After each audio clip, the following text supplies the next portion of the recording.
चुनाव में कई रंग हैं, बर्बादी के रंग हैं, बदनामी के रंग हैं, चोरी डकैती के भी रंग हैं, और रंग हैं नीतीश कुमार की उड़ते हुए उनकी सियासत के रंग, जो उड़ चुके हैं, हवा हो चुके हैं।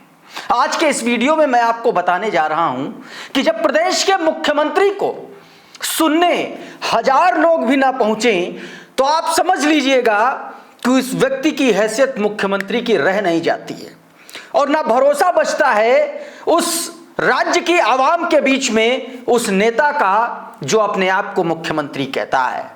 2 तस्वीरें आपको दिखाऊंगा।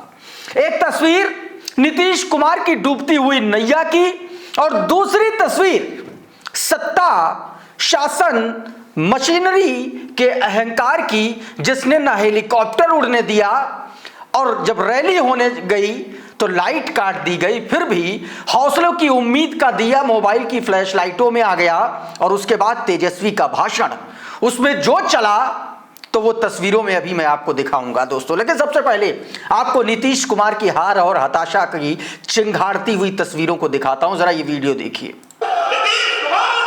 देख लीजिए, नारे लग रहे हैं, कुर्सियां खाली हैं, मंच से बोला जा रहा है लेकिन सुनने वाले कान नहीं है, प्लास्टिक की कुर्सियां खाली, मुश्किल से बताया जा रहा है कि 100 लोग भी नहीं आए। यह तस्वीर दोस्तों मुख्यमंत्री नीतीश कुमार की एक रैली की है जो आप इस वक्त देख रहे हैं। आप सोचिए कि जेडीयू को भारतीय जनता पार्टी ने किस हालत में ला करके खड़ा कर दिया है। नीतीश कुमार, वो नीतीश कुमार जो किसी दौर में मिस्टर क्लीन, सुशासन बाबू के नाम से जाने जाते थे, और आज की तारीख में एनडीए के उनके सहयोगी विजय सिन्हा जैसे नेता लोगों को धमका रहे हैं, कह रहे हैं कि सरकार आने दो तो बताऊंगा, गाली गलौज कर रहे हैं, पिछड़ों को गालियां बक रहे हैं सरेआम। वो नीतीश कुमार, और इन सब का असर नीतीश कुमार की रैलियों में दिख रहा है। ये तस्वीरें गवाही हैं इस बात की कि दरअसल नीतीश कुमार की सरकार ने बिहार की आवाम का भरोसा पाताल में पहुंचा दिया है, और शायद यही वजह है कि ये कुर्सियां खाली हैं और गवाही दे रही हैं कि साहेब अब तुम्हारी न सत्ता में, न तुम्हारे शासन में, और ना ही तुम्हारे सहयोगियों में रत्ती भर भी भरोसा बाकी रह गया है। यही चीजें बता रही हैं। आरजेडी ने यह वीडियो अपने ट्विटर हैंडल से जारी किया, और तमाम सारे ट्विटर हैंडल्स के द्वारा यह जारी किया गया, जिसमें बताया गया कि अब कौन सुनेगा अचेत मुख्यमंत्री नीतीश कुमार को। सभाओं में कुर्सियों की व्यवस्था है, शामियाना है, पंखे हैं, पर जन समर्थन नहीं है। बिहार में बदलाव की दरकार है, चाहिए नौकरी रोजगार वाली ऊर्जावान सरकार। साफ तौर पर यह बात कही गई। एक तस्वीर और मैं आपको दिखाना चाहता हूं, जरा ये वीडियो देखिए। ये पूर्णिया की तस्वीर है, कटिहार,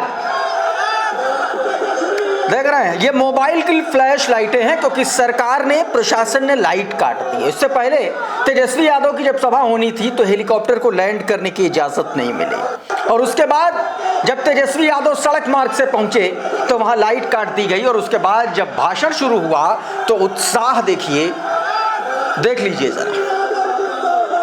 ये स्थितियां बन रही हैं दोस्तों बिहार में, बिहार की आवाम की, बिहार के लोगों की।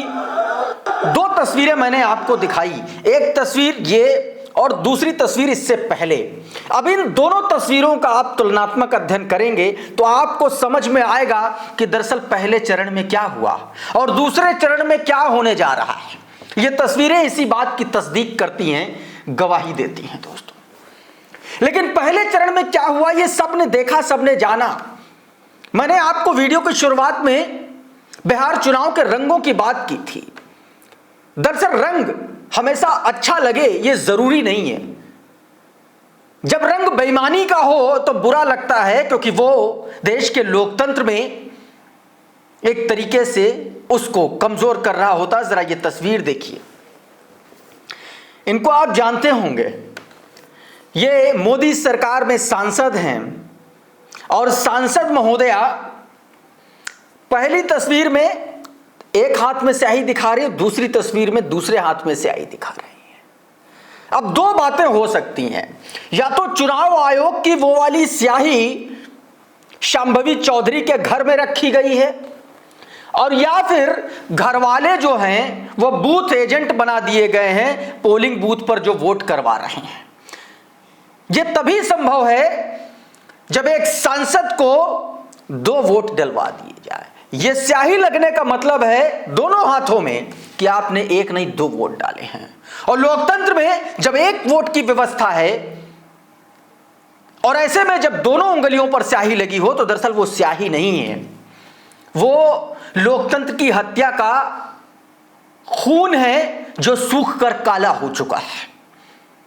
ये तस्वीरें इस बात की गवाही देती है। रणविजय सिंह लिखते हैं कि मोदी सरकार की सांसद में दोनों हाथों पर वोट की स्याही लगी है। ये क्या खेला है, मैंने आज तक ऐसा नहीं देखा। 1 वोट 1 बार स्याही का नियम है, फिर ये क्या फ्रॉड है।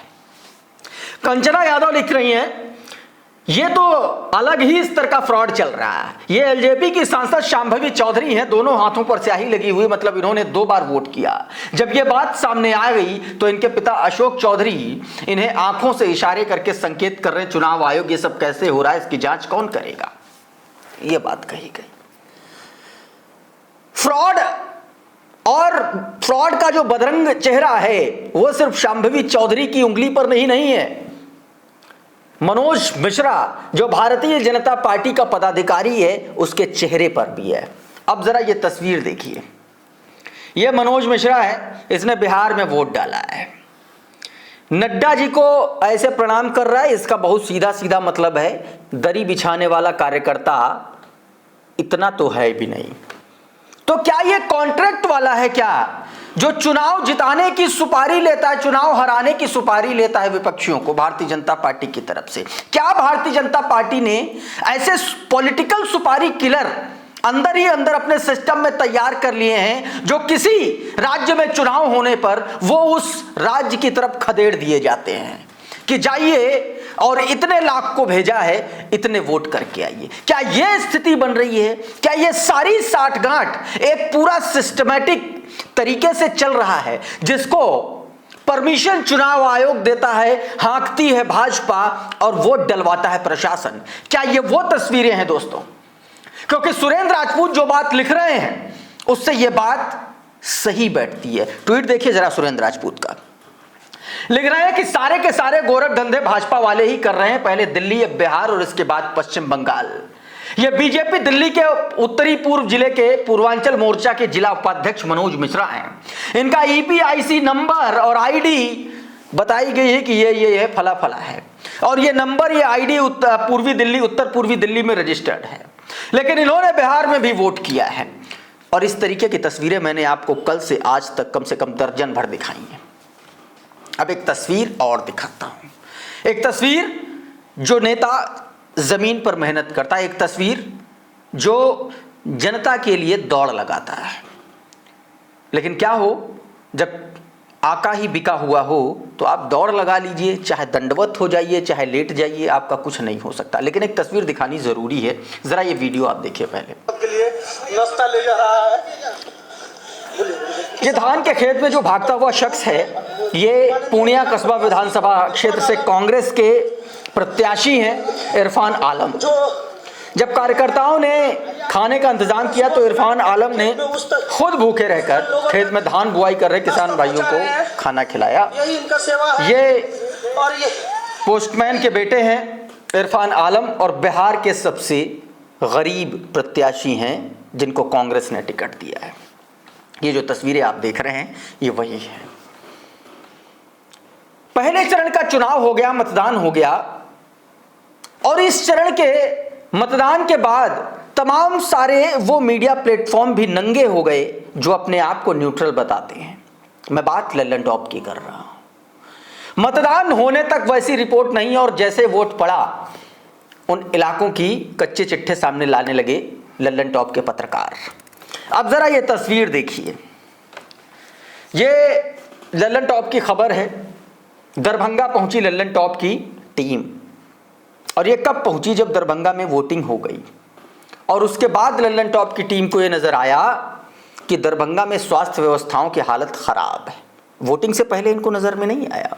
और ये बात मैंने नहीं पकड़ी है, ये बात नेहा सिंह राठौर ने पकड़ी और अपने ट्विटर हैंडल पर इसको लिखा, स्क्रीनशॉट लेते हुए लिखा, दरभंगा में मतदान खत्म होते ही लल्लन टॉप के पत्रकार दरभंगा की स्वास्थ्य सेवाओं की हकीकत सामने लाने लगे।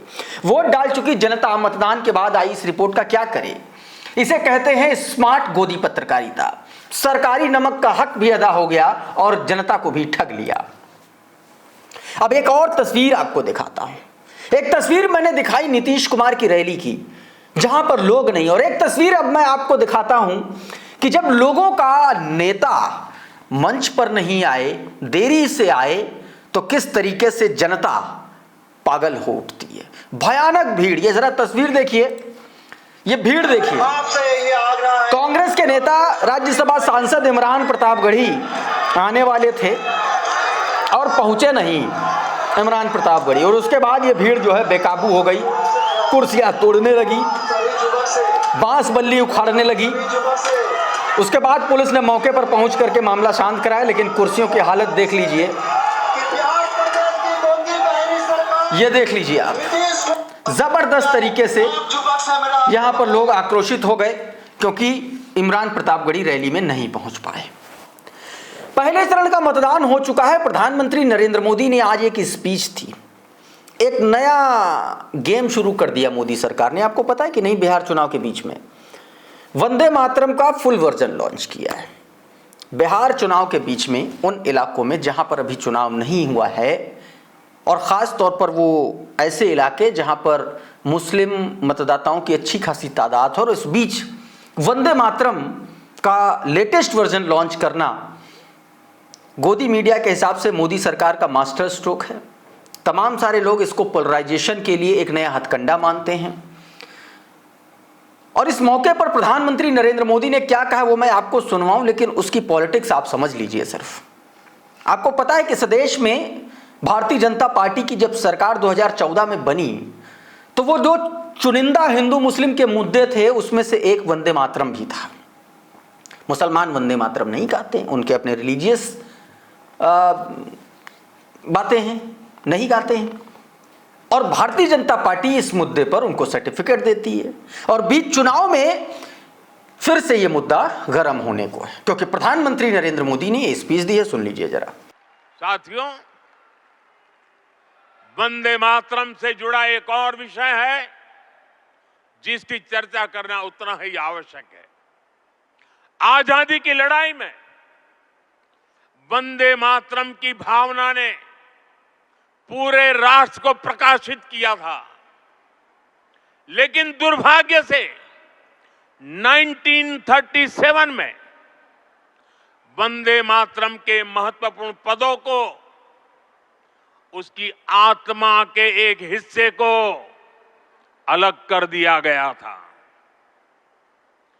वंदे मातरम को तोड़ दिया गया था, उसके टुकड़े किए गए थे। वंदे मातरम के इस विभाजन ने देश के विभाजन के बीज भी बो दिए थे। राष्ट्र निर्माण का ये महामंत्र, इसके साथ ये अन्याय क्यों हुआ, ये आज की पीढ़ी को भी जानना जरूरी है, क्योंकि वही विभाजनकारी सोच देश के लिए आज भी चुनौती बनी हुई है। कांग्रेस पर हमला, निशाने पर मुसलमान बिना नाम लिए। इस बीच क्योंकि मुद्दा नहीं है ना, विकास का तो मुद्दा है नहीं, और विकास का मुद्दा होता तो बनारस की ऐसी स्थिति नहीं होती। ये वीडियो देखिए, नरेंद्र मोदी बनारस जाने वाले हैं, और उससे पहले देखिए किस तरीके से गंदगी छिपाने के लिए, दाग धब्बे छिपाने के लिए क्योटो के सारा मामला सेट कर दिया अधिकारियों ने। 11 साल में नरेंद्र मोदी से ये नहीं हो पाया, तभी तो वंदे मातरम का फुल वर्जन लॉन्च किया जा रहा है। प्रिया सिंह लिख रही हैं, प्रधानमंत्री नरेंद्र मोदी पिछले 11 साल से बनारस के सांसद हैं, लेकिन इन 11 सालों में पीएम मोदी बनारस की तस्वीर इतनी भी नहीं बदल पाए कि उन्हें खुद में शर्म ना आए। आज मोदी जी बनारस आए हैं, लेकिन बनारस की बदहाली वो देख न पाए, इसलिए सड़क के किनारे चीजें ढक दी गई हैं। मोदी जी बनारस पहुंचे थे। एक और सच दिखाता हूं, जरा ये खबर देखिए। Allahabad high court grant bail to BJP worker accused of the ferrying unauthorised person from Bangladesh to India. बताइए, भाजपा का आदमी बांग्लादेशियों को भारत में बसा रहा है, अमित शाह कह रहे हैं कि बांग्लादेशियों को बाहर भेजो। ये क्या है? अलग तरीके का गेम चल रहा है। और यही कटिंग जारी करते हुए सुप्रिया सीनेत लिख रहे हैं, इलाहाबाद हाईकोर्ट ने बीजेपी युवा मोर्चा के पदाधिकारी विक्रम रॉय को जमानत दी। उस पर आरोप है कि उसने बांग्लादेशी घुसपैठियों के लिए फर्जी दस्तावेज बनवाए और अवैध तरीके से सीमा पार कराई। घुसपैठ बीजेपी वाले कराएंगे और शोर अमित शाह और नरेंद्र मोदी मचाएंगे। ये होता है षड्यंत्र। तो दोस्तों, इस तरीके से लगातार भारतीय जनता पार्टी इस तरीके के गेम कर रही है। दूसरे चरण का मतदान अभी होना है और उससे पहले भाजपा साम दाम दंड भेद, चोरी बेईमानी डकैती, हिंदू मुसलमान सारे घोड़े खोल चुकी है। लेकिन जनता को जरूरत सिर्फ आंखें खोलने की है। इस वीडियो में इतना ही। बहुत बहुत शुक्रिया, बहुत बहुत धन्यवाद। आप जुड़े रहिए द लाइव टीवी के साथ। नमस्कार।